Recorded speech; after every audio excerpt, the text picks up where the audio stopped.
Yun guys, it's day 3 of pagbabalik.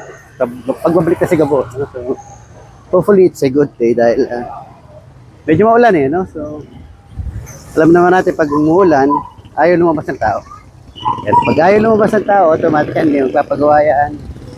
And of course, in turn, wala kang customer. No? So, yan po yung iniwasan natin. Hopefully, maya-maya, umaraw, gumanda ang panahon para kumita tayo. Yun guys, balikan ko po kayo pag may repair. Salamat.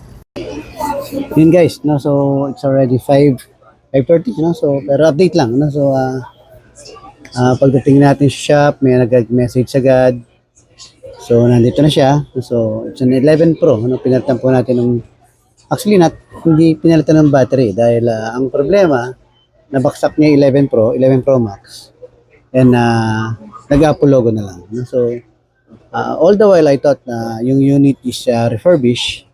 Pero unfortunately, hindi pa rin refurbish, you know. Siyempre, pag refurbish, i-assume mo may booster. Pag tinanggal mo yung booster, automatic solve yung problema, no? So, siyempre, kikita ka serbisyo, no? So, pero, luckily, no? So, anong nangyari, no? Maksak niya yung iPhone 11 Pro Max. Turns out na natanggal yung battery sa pagkakakabit. Even without the booster, no? So that's it, no? So, nagawa siya, and happy customer. Then second customer is the one from Valenzuela. The first one is from Pasig. The second one from Valenzuela. And nagpapalit na siya ng LCD ng iPhone 12 Pro. Then sabi ko, sama natin, no? LCD and battery, binigyan ko lang siya ng good price. And pumayag naman siya, napakabait. No? So iPhone 12 Pro, LCD and battery. So, then the third one, iPad. Unfortunately, yung iPad hindi nagawa, no? Nabaksak. Pero ginagawa pa ng technician ko. So, fourth one, Samsung S23 Ultra. Pinalitan po natin LCD. This one, no? Sabi niya, nabaksak daw sa dagat, no? Pero naka-plastic naman. So, hindi masyadong na-damage. Pero even then, kung makikita niyo yung LCD, this one, no?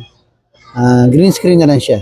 And hopefully, luckily, yun lang yung na-damage. So, pinapalitan niya na LCD yan. Hindi ko na na-videohan, no? Pero yan, si Kuya, no? Siya yung nagpagawa. Then, lastly, yung babae na from Caloocan, this one, no? So 11 Pro na baksak din, 11 Pro naman sa kanya. Fortunately, na-damage yung LCD, pero usable pa naman yung unit. Pero pinalitan natin dahil sabi niya, pag kina-charge niya, 0 na lang yung battery health 0.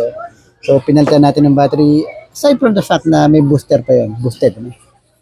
So pinalitan ng battery, everybody happy, no? Aside, kasama na ako doon, no? So yun guys, no? So yun ang update. As of 5:30 and hopefully later on meron pang umabot. Balikan ko po kayo guys.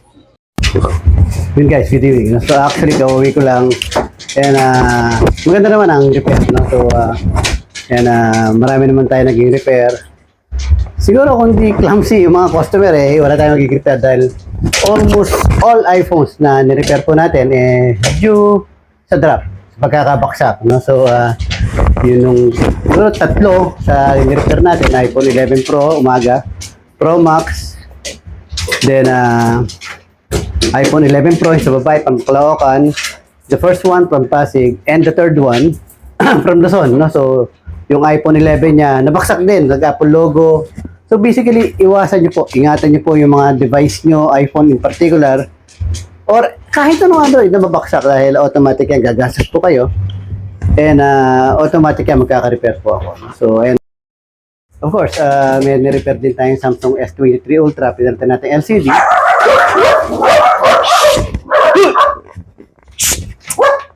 Pasok! I'm sorry guys. So anyway, I take this opportunity to thank you guys. So dahil kahit paano kumita tayo, not much, but enough to feed yung mga 4 babies ko. Yung makukulit na 4 babies ko na yan. And, of course, yung mga cats natin pinapakain tuwing uwi tayo. So, nagpapasalamat po ako sa inyo guys. No? So, yun lang. Hopefully, araw-araw po yan para kahit paano may kainin po sila. At hindi po kayo mahirapan. Okay!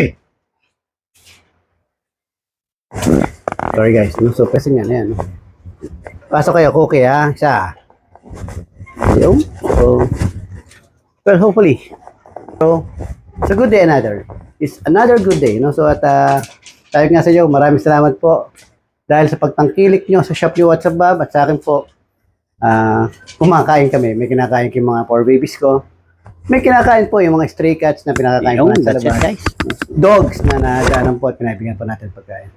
Maraming salamat from the bottom of my heart. Maraming salamat po. Thank you, thank you.